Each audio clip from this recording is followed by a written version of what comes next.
Chapter 20. Theopin. The men folded up their texts, gathered their weapons and packs, and marched south. They split up Will's belongings between Sabrina and Lindsay. Sabrina had little trouble keeping up with her load, but Lindsay struggled. If the men felt any impatience, they did not betray it. A few times when Sprocket offered to carry Lindsay's load, she refused. Their path took them over steep hills with blistering hot stones and valleys with sweltering dead air. Sabrina was grateful for every tree and small patch of shade that they came across. The man kept a brisk pace in order to cover as much ground as possible before it grew too hot. Dark sweat stains spread out from beneath their packs, while their head coverings stuck to their necks. Around midday they reached citrus orchards, overgrown vineyards, and groves of date trees. During the hottest point of the afternoon, they slept under rows of grapevines. By the end of the day, they were all carrying full bags of fresh provisions from the groves and vineyards they had passed. In the evening, they reached a pine forest, and the marching was easier. The air was cool under the boughs, and there were no thickets to cut through, no bushes to navigate around. Hidden from the sky, they relaxed, and there was more talking. The men asked questions about the city, and Lindsay asking how the believers survived in the wilderness, how they found food, how they created shelter that was not conspicuous to the Elfeds in their patrols. Caves, Sprocket explained. Caves and orchards and vineyards, like the ones we saw today. The caves are invisible from the air. The area was once full of farms. We cultivate the remaining crops, but never so much that it is obvious. We try to keep the groves looking as if they're growing wild. It means scavenging to pretty distant food sources, but it's worked so far. They set up camp in a dell where a number of large stones provided cover. Sprocket started a fire beneath an overhang using dry wood that gave off little smoke. Denalis was preparing dinner. He had the largest pack of them all, although it seemed the smallest against his wide shoulders and long back. He had filled it with cooking supplies, pots, pans, and a small bottle of olive oil. He hiked with a small pouch around his neck, and, since morning, had filled it with herbs, roots, and spices. Denalis smiled as he upended it, and parsley, mint, ginger tumbled out. One thing life has taught me about myself is how I'm good at killing people and cooking, he said to Sabrina as he crushed the herbs between his palms into a pan coated with oil. Don't worry, I prefer the latter, and almost never combine the two. That's a relief, she said. For the second night in a row, they ate well. The main course was roasted tubers with ginger and sprigs of parsley and mint that Denalis arranged into little trees of garnish. They drank tea made from boiled pine needles that tasted like a forest breeze. The food cured the lethargy and sadness that had been hanging over the men since morning, and they spoke more openly. Or at least Sprocket, Denalis, and Bran did. Grange, after eating, settled himself into a nook between two boulders, unfolded a number of books from his bag, and lost himself in them, scratching out notations as he went. Lindsay kept the others engaged, asking them about themselves and their lives before they were believers, her magic with people no less effective here than anywhere, perhaps even more so with men starved for the company of women. Never was much good at books, Denalis said. Tried reading and studying in school, but the letters never stayed put for me. They just moved all around the page. My father, the professor, was all disappointed. I dropped out. Got into lots of scraps. Wanted to be an officer, but the reading thing was a problem, and, of course, by the time I was old enough to be a cadet, I had too many arrests for fighting. I was a security guard for a while, kept getting in fights with the boss. Guess I don't take well to authority. Grange says it's because of my relationship with my father. Do you agree? Lindsay asked. Well, I tend not to disagree with Grange. He's usually right. I was a lot like Bran, on my way to getting reprogrammed, when this old woman, Miss Hinesward, known her since I was little, pulled me aside and said, "You can't keep fighting them in the open like this. You have to fight them in the dark." Well, I did not know what she meant. Still, she started reading these stories to me from a book she kept hidden in her panty drawer.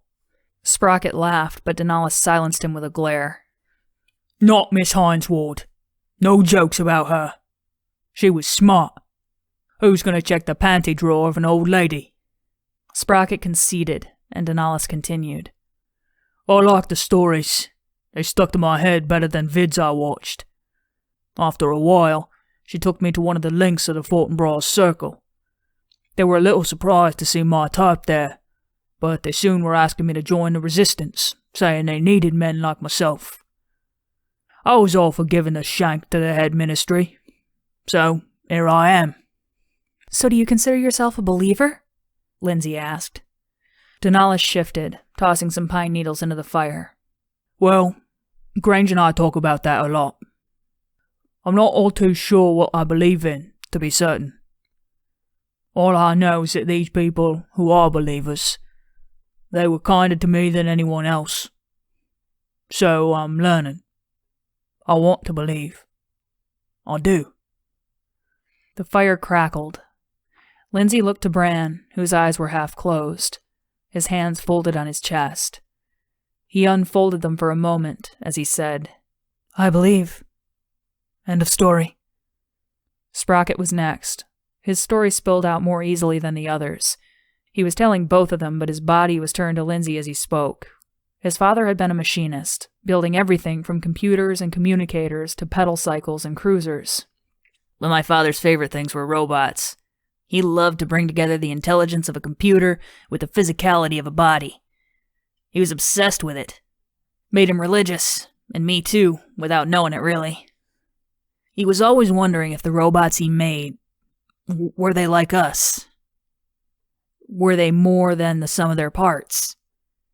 When I was little, he'd ask me, is there a spirit amid the sprockets?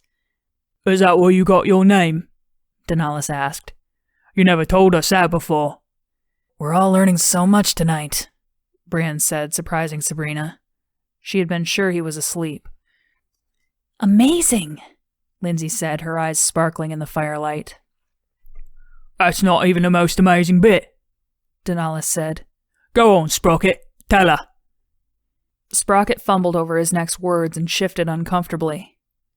Now you're mocking me. I'd never do such, Denalis sniggered. Enough, boys, Grange said, his voice altered by the palm light he had cradled in his teeth while he read. Come on, Sprocket, tell her, Denalis urged. It's interesting.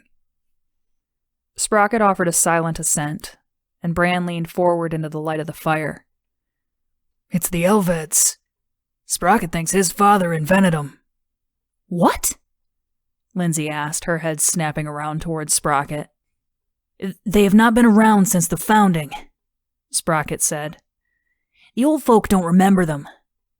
And I swear my father had schematics of them in his workshop. His reluctance to share was gone. Did you ever ask him? Sabrina said. Sprocket shrugged. He disappeared when I was young. Not a few years after, boom, we have those things patrolling the skies. The lines and creases in his face had grown deeper, and he looked much older than he appeared. His hands absent-mindedly rubbed his knee, and he removed his glasses, seized with some sudden urge to polish them. Where do you think he is? Lindsay asked. Holed up in a ministry building somewhere. Maybe they reprogrammed him once they got what they wanted. Or they just killed him. I don't know. Have you looked? Don't want to. Afraid of what I would find. Couldn't bear to find him. His mind scrambled. When I finished school, a lot of people told me I should apply to work at the head ministry's development wing. Some of my classmates got jobs there. People who were way dumber than me, but I got rejected the one time I applied. Don't think I could work for the bastards anyway. When my mother was dying, she told me she was a believer, and told me whom to seek out to find her circle link. The day we buried her, I decided to leave my share of the family business to my brother and join the underground. So here I am. Grange clicked off his own light and announced that it was time for all of them to get some rest.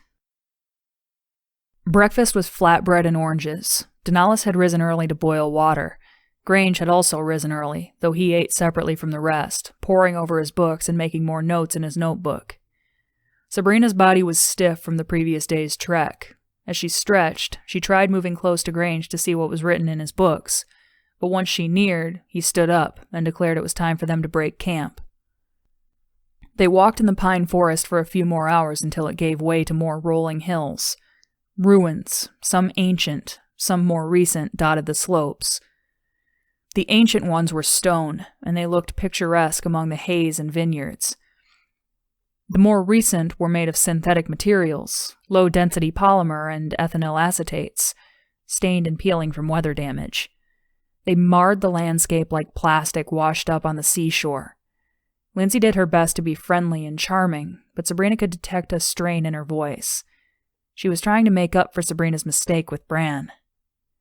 When Sabrina woke, Lindsay was already gathering wood to help Denali start a fire.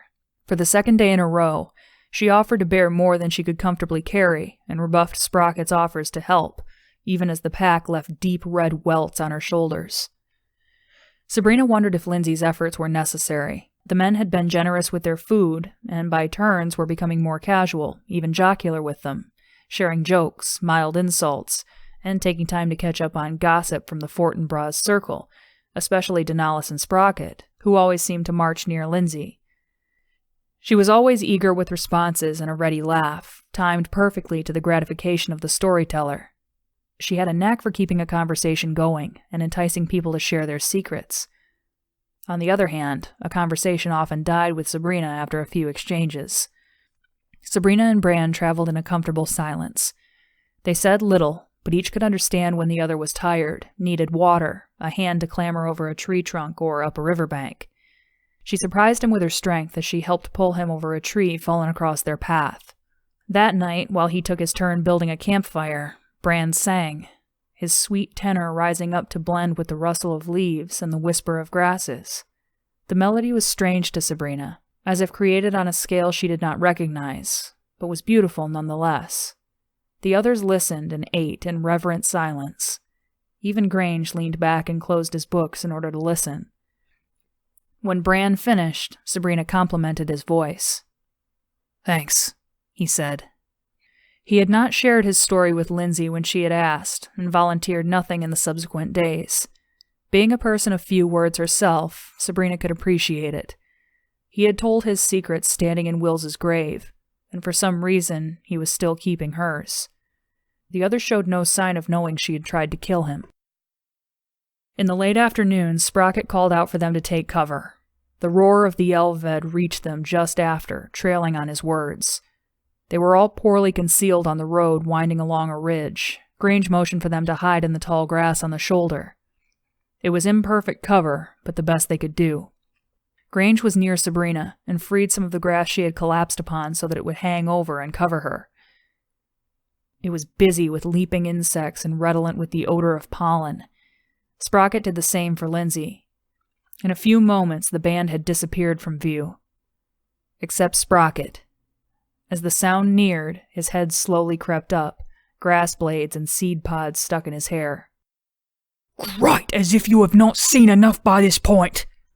Denali cursed from some unseen place. His words did nothing to deter Sprocket, who dialed the aperture controls on his camera. When the engine sound was so loud that it drowned out even the noise of their panting, the Elved shot into view between the feathery heads of grass. The profile and configuration were undeniably avian, nearly perfect in their restraint and functionality. The brilliance of the sun slid up its side, pulsing with the contours of its carapace and dazzling their vision. The machine angled upwards and banked to the south, the pitch of the turbines changing. It turned to the next valley, tipping as gently and expertly as a bird. Its blue flames glowed at them like watching eyes before they faded over the next ridge. "Beautiful," Sprocket said as the sound of birds and crickets returned. "Beautiful." It was a day of ruins. They passed a number of ancient structures, cracked domes, toppled towers, and lonesome walls covered in moss and ivy. Sabrina preferred these to the decay of the more recent buildings. In those, the sense of loss and rot was as real and recent as bodies left on the roadside. The stone ruins, on the other hand, brought to mind paintings she had seen in her school tablets. The paintings had been lost in the cataclysm, but some images remained and were stored in the Ministry of Education's data cores. She had enlarged them on her screens many times to admire the sunlight slanting through high windows, or the novelty of trees growing between walls, their branches touching crumbling rafters. Her favorites were those where spires and archways loomed out of thick mist, hints of grandeur lost to time. Lindsay had never liked the pictures. She said they were too sad. Looking back, Sabrina understood better now. But she had always loved the haunted, dreamlike quality that each picture held. Throughout the day, they encountered scenes like those of the paintings. Pillars lay fallen across boneyards like slain sentinels. Here and there, Sabrina glimpsed between ivy stone latticework carved so intricately that it resembled lace. These buildings would have been old before the cataclysm. She knew they were religious structures, even though signs of which sects they had belonged to had been removed. Grange explained that the Elveds had done most of the damage. Many of the structures had been used until the cataclysm, but after the transition, when the walls had gone up around their land and the populations moved into Fortinbras and Lysander, the Elveds had systematically scoured the countryside for such buildings and rained fire down upon them, according to Grange. He looked sad as he said it, as if mourning the loss of sacred places, but Sabrina preferred the buildings this way, ruined, inert, harmless. Another structure, much larger than the small ones they had encountered, covered most of the hillside on the far side of the valley. It was so large that Sabrina had taken its sheer walls for cliffs. As they neared it, she realized it was a fortress. With its slanting brown walls, round towers, and parapets, it looked like the sandcastle she and Lindsay had made on the beach. That night felt like a lifetime ago. She looked to Lindsay to ask if she was thinking the same, but the words died in her mouth. The grandeur of the place had turned the party quiet. Sabrina decided it best not to disturb it. They camped in sight of the fortress, dropping their packs within another set of ruins. Statues with their own small shrines stood watch over a cemetery, the headstones disappearing in a field of wildflowers. The interior walls were decorated with small colored tiles. The windows had been shattered, but what bits of glass remained in the frames was also colored. The sight made Lindsay forlorn as she nudged the shards at their feet. It must have been so magnificent. The others were clearing dust, fallen roof tiles, and broken glass from the floor to make a space to rest. Grange decided it was best not to light a fire and risk a smoke column in the clear air. After a cold dinner of nuts, dates, bread, and olives, they arranged their packs as pillows. While sleep came quickly for most of the others, Sabrina remained on her back, watching clouds scud across a gap in the ceiling. A breeze swept up from the valley and made a whispering sound in the cypress trees that had grown up close to the walls. When she closed her eyes, she walked between stone tree trunks. Mist formed into faces, only to disperse and coalesce into a barrel vault over her head that was swept quickly away by the slipstream of an Elved. The machine perched on the edge of a shattered dome that sagged like a broken melon. The thrust from the purring turbines stirred leaves and rushes at her feet. She felt no heat. Instead, the breath was scented like pine sap and refreshing. The sound of screaming children replaced by wind whistling through cypress branches. The machine traced green lines on the floor, and Sabrina followed them to a dais. Between warped floorboards, she could see something bright and pastel pink. She pulled at the wood with her bare hands. The rotting boards gave easily, crumbling into pulp between her fingers. The green light fell upon a pink box. When she pulled it out and released the clasp, she found a chrome egg sitting on a bed of silvery paper. The paper rippled like water. The Elved's hydraulics squeaked and groaned, its talons readjusting on the crumbling stone. It concentrated its light into the box, causing the egg to shimmer. Sabrina held it out for the machine to see. Over its shoulder, she could see its brothers circling in a sky the color of bone. She woke to color. Bright hues spun and twinkled in her eye. As she moved her head, she realized the sun rising in the west was striking the remnants of a colored window. It had held a picture once. Sabrina could make out a turquoise field, an amber ray of sun, a snow-white foot, the edge of a purple robe. The rest was lost. A breeze stirred the tree branches that filled most of the window now. Shadows danced against the backside of the image, like the outline of something insubstantial desperate to break through. She had to urinate. Although it seemed late, the others were still sleeping. She tiptoed past their bodies. Lindsay was curled up, her arms wrapped around her pack, her locks trailing across her skin that looked ashen with a layer of road dust. A surge of protective feelings welled up within Sabrina. Outside, she threaded a narrow path between overgrown cypress trees and the building's uneven stone wall. Once she felt sufficiently hidden, she crouched down and sighed with relief. "You are pissing on sacred ground," a voice said from above her. She jumped and nearly stepped in her own puddle. "I should execute you for it." As another breeze parted the branches above her head, Grange appeared, floating cross-legged among the boughs of cypress. She felt ridiculous and vulnerable with her trousers around her ankles. "But this one time I will grant clemency," he said, turning away to preserve her modesty. "When you are done, come up." When she finished, she saw that he was perched on a segment of wall that had collapsed onto a tree that had been thick enough to bear its weight. Now the branches had grown up, providing cover for anyone perched at the top. Sabrina climbed the slanting face carefully, the stone grainy and cold to her touch. Grange's books were spread about him, their pages curled and stained with time and travel. His notebook rested on his knee. She settled down opposite him. The valley dropped away below them. With the sun in a new place in the sky, the distant fortress seemed to have changed character.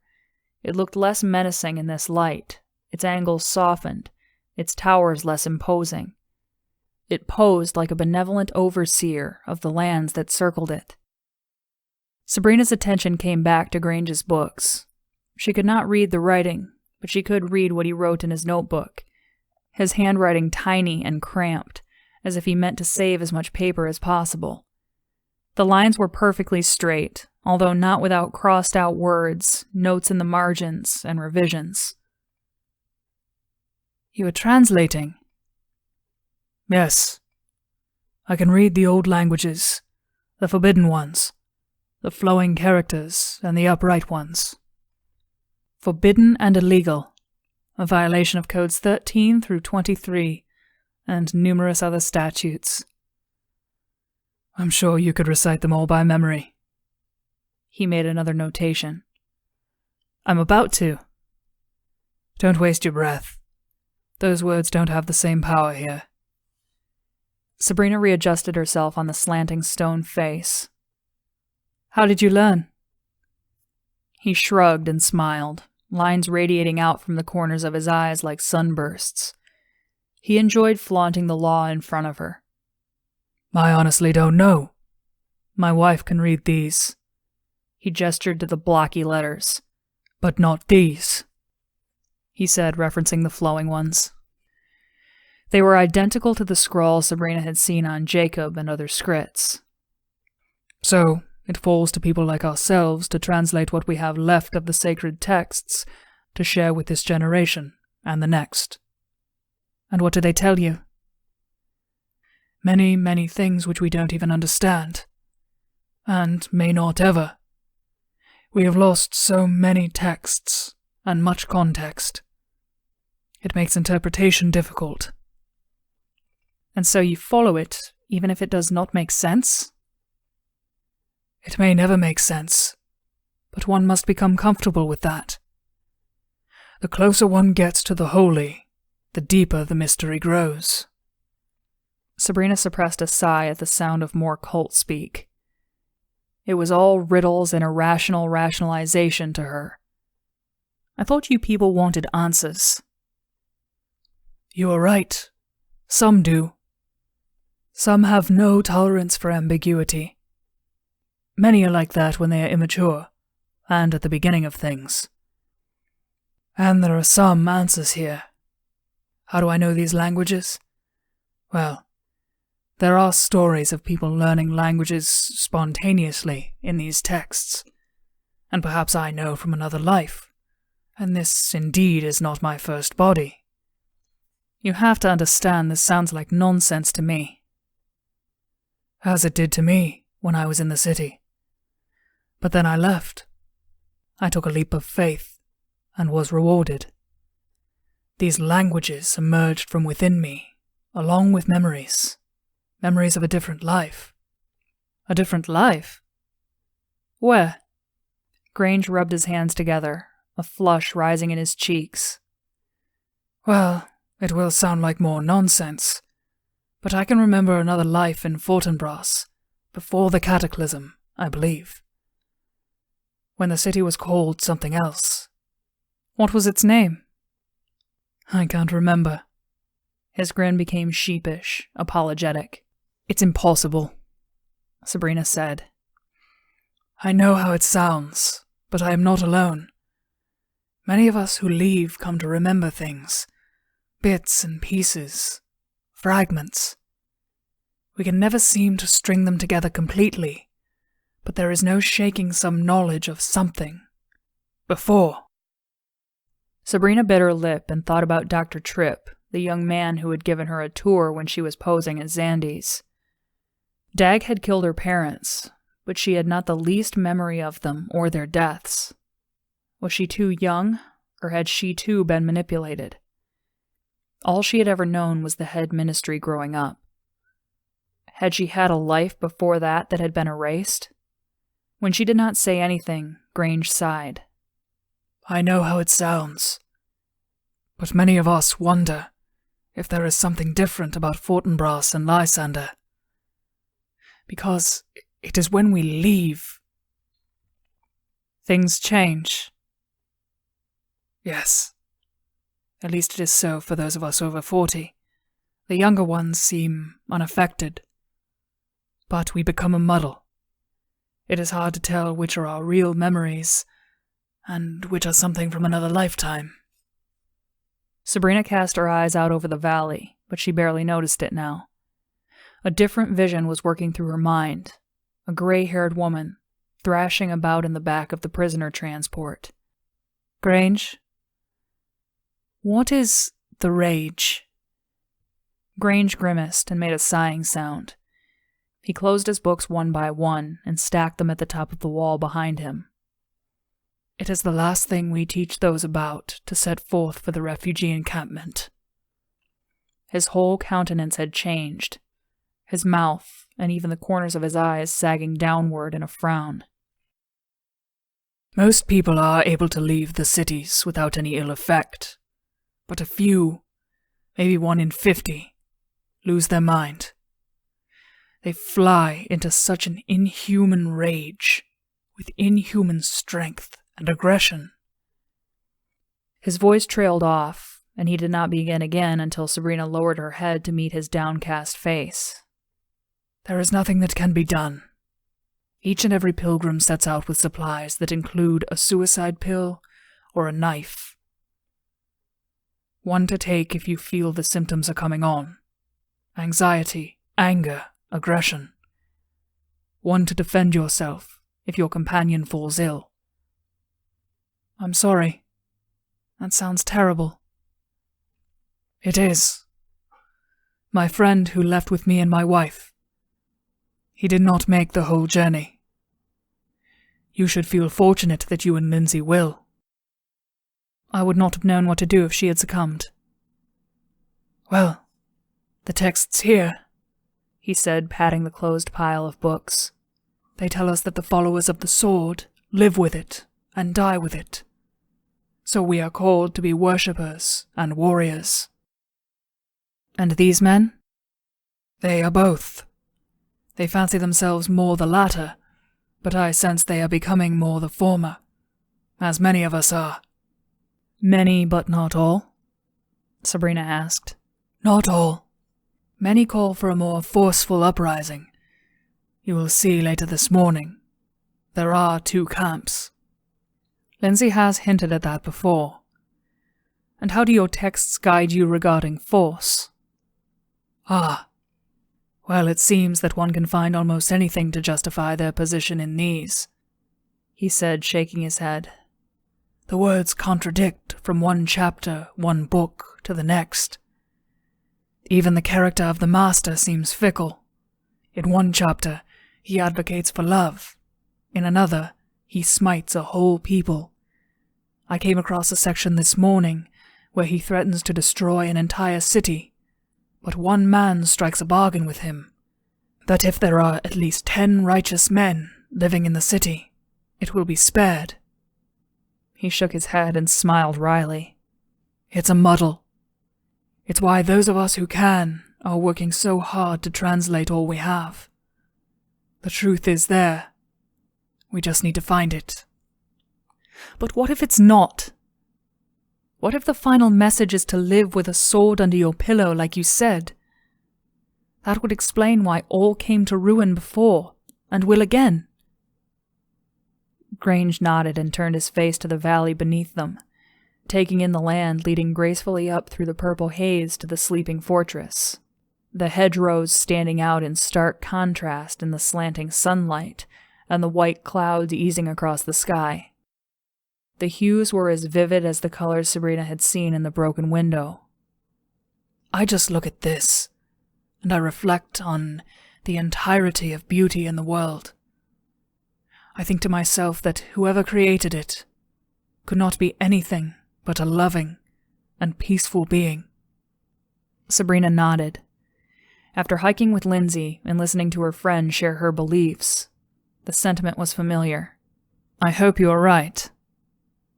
If I'm not, he said, collecting his books, we'll take the good parts and live by them. They were close to their destination, and Sabrina and Lindsay were blindfolded for the final hour.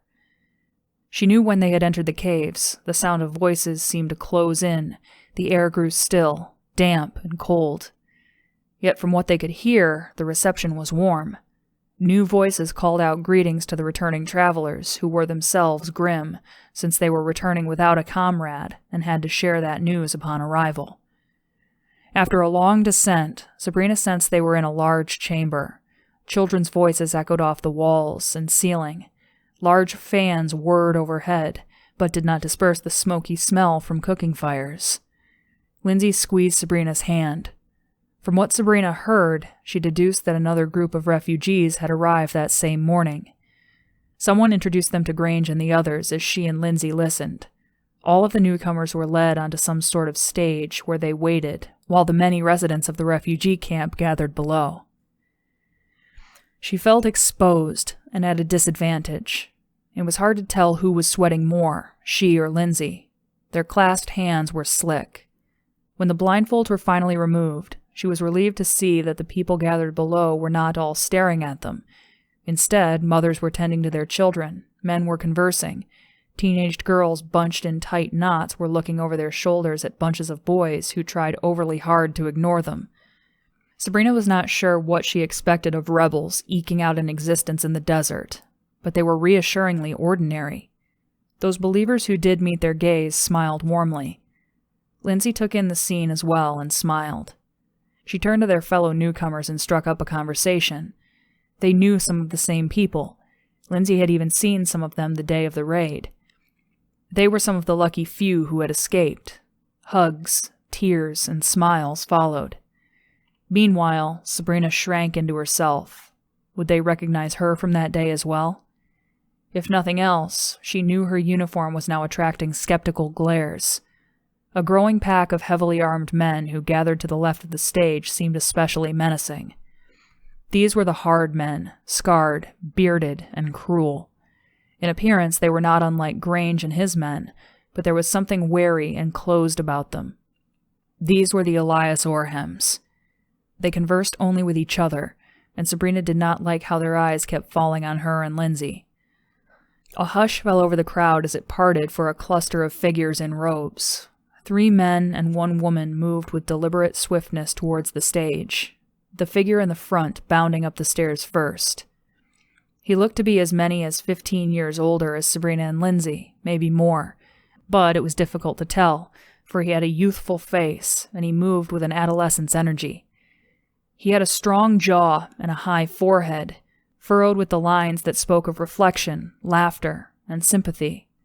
His skin was smooth and glowing, not dusty and dry like the newcomers who had been exposed so long to the elements. His lips formed a smile or frown as needed. Only his eyes seemed old as he looked deep into the face of each newcomer, taking their hands in his as he expressed his welcome. When he came to one older woman, her hair plaited into white braids, he took her head in one hand and pulled her close to him. She shook in his arms while he whispered gently in her ear. Grange leaned near Sabrina and explained that her husband had been stricken by the rage on the journey outward. When they finally parted, the old woman's eyes glistened, but she smiled humbly up into the man's eyes. 2 of the other 3 who had followed him up the stairs had already melted away. Only a sour-looking man with a thin mouth and thick glasses that made his eyes look like large marbles kept close behind. A second in command? Sabrina wondered. As the leader came to Sabrina, he took in her suit briefly as he brushed a lock of hair from his forehead. When his hand moved away from his face, a smile was there for her. His hands were large and enclosed around hers. Up close, she could sense the largeness of his frame, the wideness of his shoulders, and the thickness of his upper arms. His grip was not gentle, but firm and powerful, as if to convey his control. In a melodious, deep voice that could carry over the heads of all the people if he wished it to, he said, "Welcome to our home. I am Theopin."